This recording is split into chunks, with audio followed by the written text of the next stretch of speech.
Hey everybody, this is Charlie, the Pennsylvania grain farmer, and it's Monday, March the 7th, 2022. It's kind of a rainy day here in western Pennsylvania. Can't be out doing any field work yet. The fields just start to dry up and then we get more rain, so I'm stuck here at the workbench here in my red shed. And I thought I'd do something a little bit different today. I was going to do another tractor, but I was going to have to pull it out in the rain, and it's a little bit windy out. So I thought, well, it isn't a good day to do that. But I thought that I'd do a video today on the brochure that you see in front of you called the Grain and Maize Combines and Grain Winnowers. And this was a publication put out by John Deere in 1976, which goes over what they referred to as the new generation combines. I found this publication on eBay about a month or two ago, and when I saw one it was, I just had to order it. So I ordered it, and I've really enjoyed looking through it, and I thought that you might also. I'm the kind of person, I'm very, very interested in history, and especially, I guess, the history of different things related to agriculture. So because this so-called new generation of combines came out so long ago, it's not a new generation obviously anymore. I thought it might be fun to take you on a little look back in history at how this new generation of combines developed and what they were, and a little bit about them. For me, I guess the story actually begins here with this book. Like I said, I am a history buff, and especially the history of agriculture, and I found this book to be absolutely fascinating. It's called The Grain Harvesters, and it was published in 1978 and written by Graham Quick and Wesley Bushell. So it's 2 years newer than this pamphlet, and so it also covers the next generation or new generation of combines. It's really a good book. What I particularly like about it is that it's very comprehensive. This is the table of contents. I don't know how well this will show up on the screen, but they go all the way back to what they call antiquity, when people were using sickles and pitchforks, and even before that. And they go all through, who invented the reaper, thrashers, automatons, headers, and barges. Then they got into harvesters and binders, the Michigan Combine, steam and big threshers. And then they took a look at what individual companies did, like Massey Ferguson, Massey Harris, International Harvester, John Deere, Baldwin and Alice Chalmers. And then the other slice, which is, most of the other companies like Oliver and White and Minneapolis Moline and all of them. But they look at the harvesting of just about everything, which would include, corn and oats and rye and barley and, anything that you could harvest. And that would include not just combines, but also it covered things like corn pickers. It's really a comprehensive book up until 1998. And so if you're interested in something like this, I checked the other day, even though this is almost 50 years old, it is still available on Amazon. So, if you're interested in something like this, that's where you can go. It's called The Grain Harvester. But where the story really starts is in this book is here on page 164, where this is the John Deere section of the book, and they're talking here about the new generation of combines, which they say the plans were begun actually in 1963. Now, at that time, the John Deere self-propelled combines primarily were the 95 and the 105, and also one I didn't know about called the 106. But in 1963, I guess out in Arizona somewhere, there was a group of John Deere executives and combine designers that were in the Arizona desert, and they were watching some 1964 models being tested, and that's when they started to get some ideas for this new generation of combines. So I guess you could say, as it says here in this book, that those ideas, it took them almost 7 years to incubate. So they worked on this new series of combines for 7 years because they didn't really come out until about 1970. And one of the things that I thought was interesting, as it says here, when they were designing and redesigning the 95 and the 105 into the new generation, they actually did a mock-up in their design area where they had a complete combine there, and they put glass sides on both sides of it so that they could watch, and then they would run this combine and they would run grain through it, and they could watch this combine, watch the insides work, and see exactly what happened to the grain and the chaff and everything all along the way. And I think that probably was a good idea, and probably helped them do a pretty good job at this. So that's just a little bit of a history on the new generation.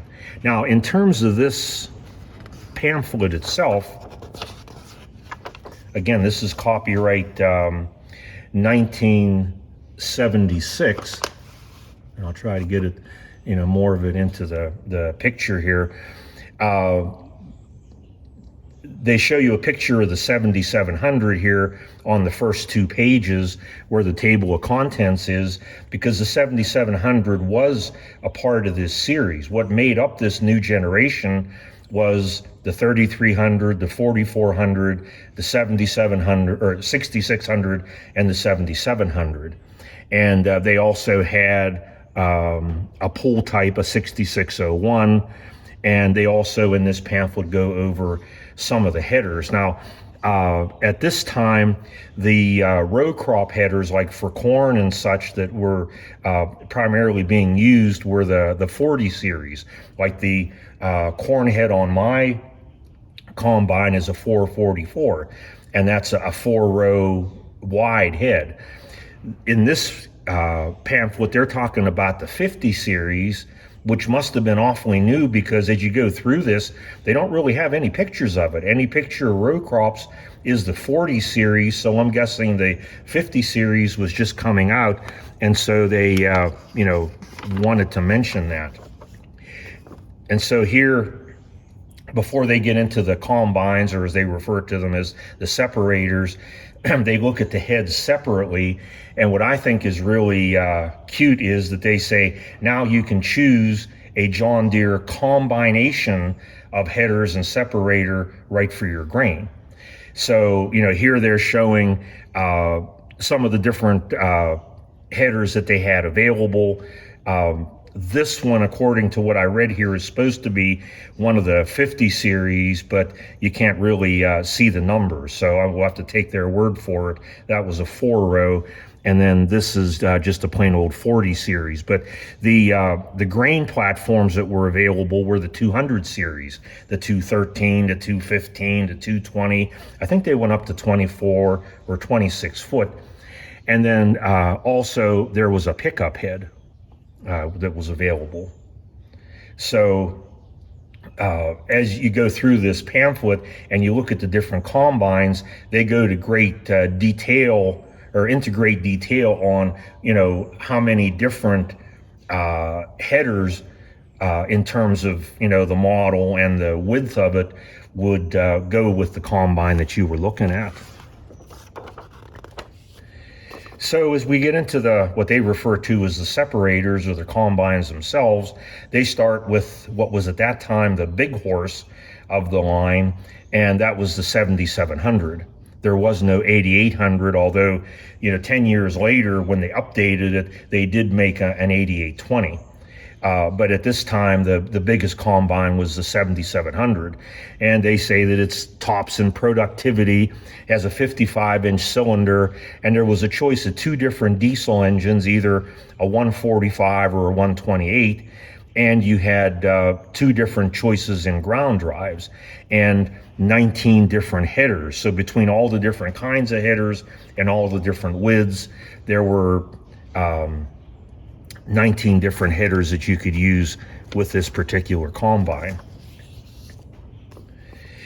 Then the next one down, a little bit smaller, was the 6600, and this one has a 44-inch cylinder, 104 horsepower diesel, which was the John Deere 329, which happens to be the same engine that they put in the diesel 4400s. They just had the 6600 turned up a few more horsepower. You also had the two different ground drive choices, but again, since this one was a little bit smaller, it would preclude you from using, in their recommendation, a couple of the bigger headers. So you notice there are only 17 different combinations, as they called it. And then the 6600 side hill, basically this is the same as the 6600, except it's made to level everything out. Notice it says that the separator automatically levels up to 18%, okay, which is a pretty good slope. But it also had 120 horsepower diesel, the two ground drives, and 12 different header combinations. All right, and then that brings us to my favorite, and that's the 4400, just like the one that's sitting about 5 feet behind me right now.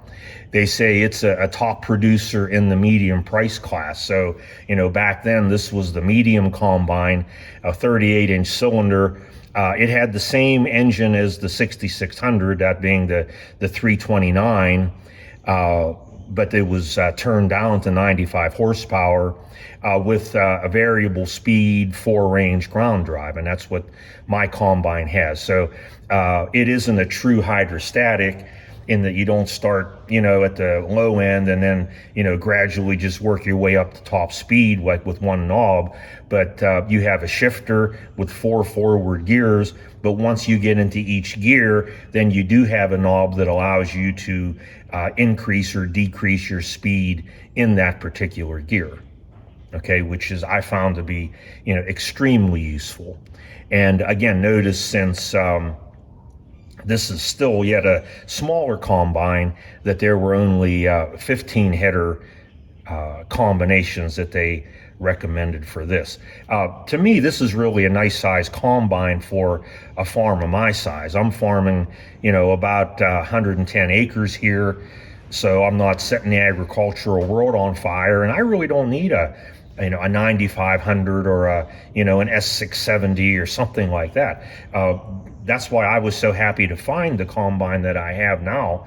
I was able to find it back in 2016, because for about 10 years I had realized that I was going to need to get a self-propelled combine, and I just wasn't sure what I was going to be able to buy or be able to use, what was going to work for me. And then my 4400 became available, and it was by somebody that I knew.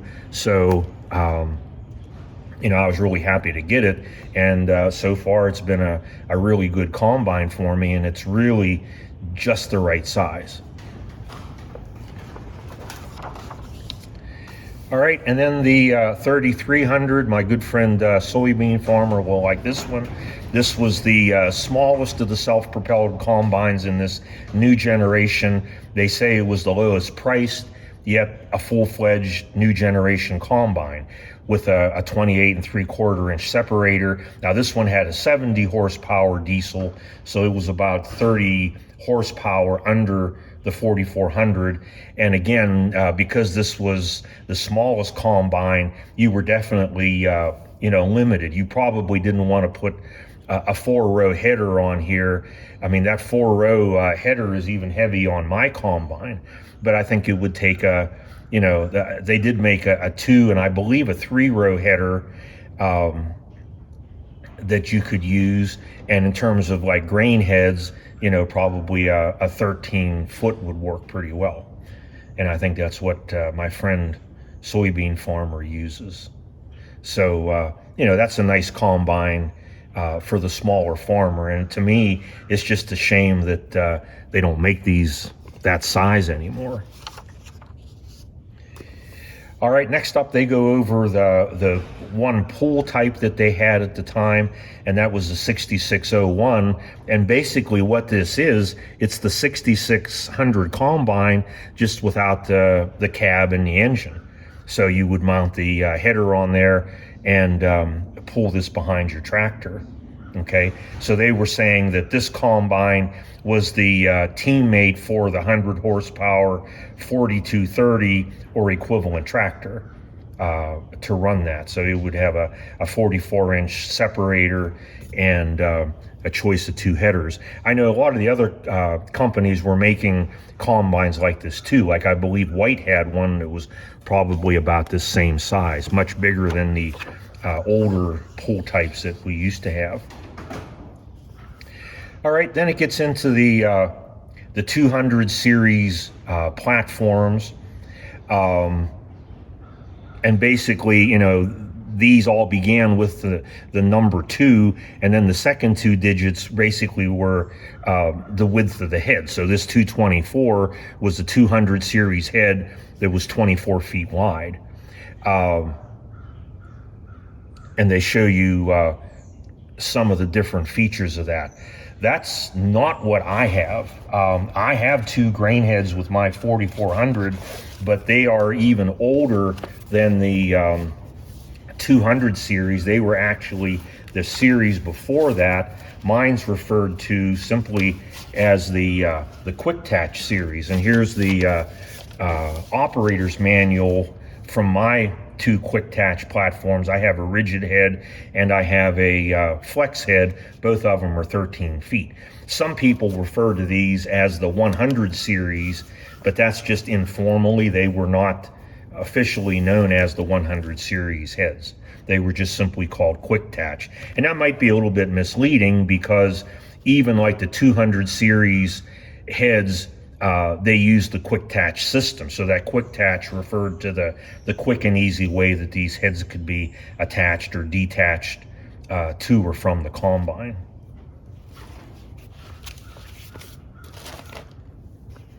So we were going over the headers here. So now they're getting a little more specific, and they're talking about the rigid bar that you'd use for oats and wheat and barley, and they even talk about maize. I don't know, there's certainly no maize grown around here.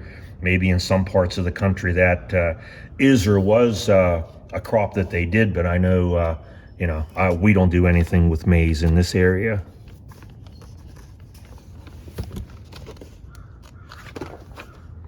All right, and then they get into the flex heads. This one that they're showing is a 220. So again, that's the 200 series with the 20-foot width. And as I'm looking at this, they're saying that a 3300 could run the 13 and 15-foot heads. The 44, 66, and 77 could run all of them up to 20 foot. I don't know about that 18 and 20 foot head. For a 4400, I think the 15 or 16 would be wide enough. But if you have experience using a wider head like that on a 4400, please put something in the comments. Let me know about that. Okay, and then they take a look at the pickup platform. I have never seen one of these in this area, and the only one that not that they aren't out there other places, but the one that I am familiar with, one of my subscribers named Ag Wild, I've been a subscriber of his for a number of years. He has a 4400, and I know he has a head like this for that 4400, and I know that he combines his oats and other grains that way. So, this is one where you'd cut it down with a swather or a windrower, and then into rows, and then you would use this pickup head to pick it up and feed it into the combine. But again, I have no experience with that. All right, then they get into the row crop heads, which they say is for 4, 5, 6, and 8 rows. I've never seen a 5-row head, but obviously they must have existed. In fact, I think this is a 5-row head that's shown in the picture. And again, it's funny that they're talking about this 50 series, but they're really not showing it a lot. So my guess is that they were just coming out. Okay, and here they're showing an 853. I believe that's that would be the 8-foot head, and the 3 tells you that it's a narrow row. My 444 corn head, the middle 4 means it's the 40 series. The first 4 indicates that it's 4 rows, and the 4 at the end, it was the indicator that it was a wide row, because I still plant 38-inch wide rows, whereas this one ends in a 3, so that's the 50 series, 8 rows, and it's the narrow width. All right, and here they're getting into the coupler headings. Now, this is where I was referring to that phrase quick attach. That was what my headers were called, my grain headers, but the mounting system was also called quick attach. And what they're referring to is the piece right down here, which they're showing you a close-up of. Basically what it was 2 sprockets, one from the combine itself and one from the header, that were identical. They came together. You put a chain coupler over them, very much like the coupler that's used between the engine and transmission on the 50 series Olivers, the 1550, the 1650, and so on. So you put that coupling chain on to bind those 2 sprockets together, and then there was a collar, or is a collar, that slides over and holds that coupler on. So on my corn head, there's a coupler like that on each side. On the grain head, there's just a coupler on the left side of that. And so in this case, they're showing a 643 corn head. So again, this was the 40 series, 6 rows, and this was for a narrow row setup, 30 inches. All right. This particular picture is showing what, and all those 4 combines, the 3300 up to the 7700, were all very similar. Here they're showing a picture of what this looked like inside. And if you recall earlier when I said that they put in the where they were designing this, that they put glass sides on it, basically this is what they would have seen. And they were able to watch all this happen as grain was running through the combine, so they could see how everything worked. One of their features that they talk about is this big long, there are 4 of these long augers that run from front to back. This one carries the grain from the cylinder and pulls the grain this way to the middle of the combine so that it can go up the clean grain elevator and into the tank. And on that same shaft back here, the augers turn the other way, so any oats that's coming down through the straw walkers would get caught there and come in and get taken up through. So and I have a little bit of experience with them, because 2 years ago there's a bearing right here on the end of these shafts, and the one day I went under to grease under there, and 2 of those bearings were out. So my buddy Corey came up, and it took us about 8 hours over 2 days, but we ended up getting them changed, and it's been fine ever since. So this is where they're talking about what they refer to as the separator efficiency being truly outstanding. And then they get into the engines, which we talked a little bit about. The 7700 had the 404 cubic inch, 145 horsepower engine, or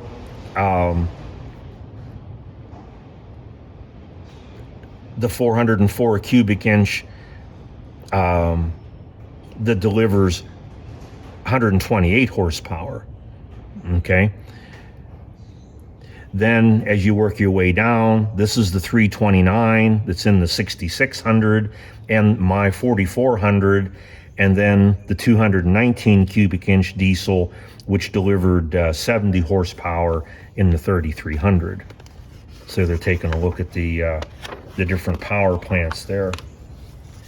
And then they get into the ground drives. They remember earlier on, for a couple of those, the 77 and 6600s, they were talking about two different ground drives available. So you had hydrostatic and you had posi torque. Now I have to be honest, even reading through this, I didn't understand the difference between them that well. I know mine doesn't have the hydrostatic. The posi torque was the what was found on the base models, and I'm convinced that that's what I had. And then here they're talking about some of the features like setting the concave spacings and so on. These combines had a crank inside, so you didn't have to get out. But I know my crank turns, but for some reason it doesn't change the concave distance. So I have to go out to the right side of the combine, and there's a shaft there that I have to put either a pair of vice grips on or a pipe wrench and turn it and set the concave spacing that way. And then here they're talking about the straw walkers and so on. And then they're taking a look at some of the augers here and some of the other features for separation. And then I think this is cute too, the command station, where they're showing you the instruments. And as I look at this picture, this basically looks exactly like it does in my 4400. But the one thing that I didn't know was that everything in these combines was color coded, and it talks about that down here. It says you're in complete command from the seat. Control knobs are color and shape coded for your convenience. Red indicates control for combine movement, yellow for separator functions, and black for miscellaneous functions. And then the 4 basic knob shapes makes it easier for your fingers to identify the proper controls as you need them. So as you got experience, you could basically tell what you were touching just by the feel of it, even if you were doing it in the dark. But I've noticed that my combine controls were different colors. I just didn't really think anything about it. And I like this seat over here that looks like it probably should have been on the Starship Enterprise, but that was the optional seat. Mine, when I got it, my combine, it just had a plain yellow padded seat on the bottom with a small yellow backrest, and they were all worn out, which the previous owner apologized to me for. So I just bought replacements that were exactly the same. It's not a luxury seat like this, but it works just fine for me, and I'm happy with it.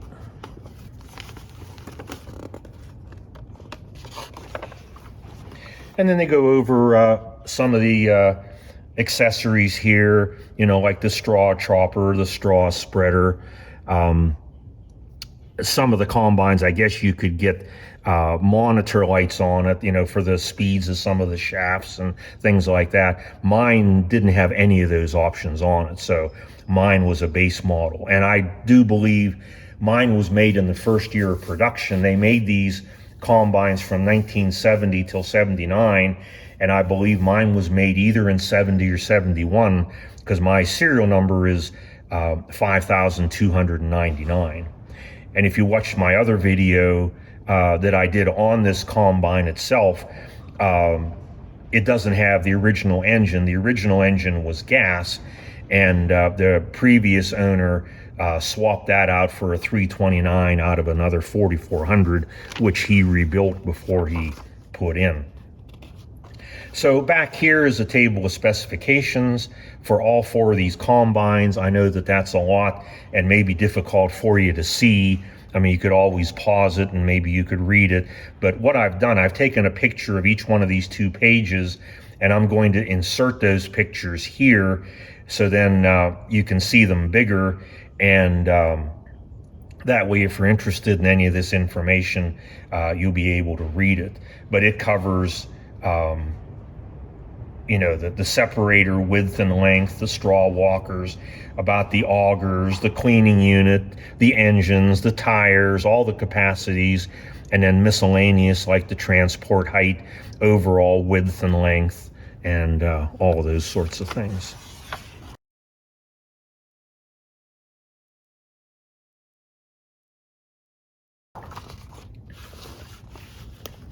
And then finally, they end up, since we had showed you the one head that was a pickup head, they also made, I guess you could call it a swather or a windrower. I know I've seen New Holland versions of this, but I've never seen a John Deere.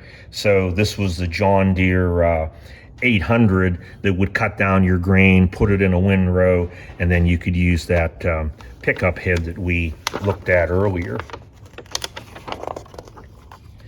And then in addition to that self-propelled machine, they also had a 290 windrower, which pulled directly behind a tractor. And notice that it would fold up and get right in line behind the tractor whenever you're transporting that. So that's something that I have never seen in person.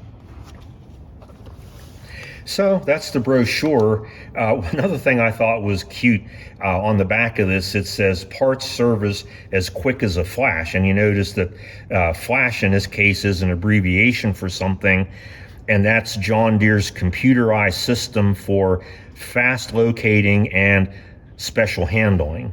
So that's what flash was, fast locating and special handling of emergency parts.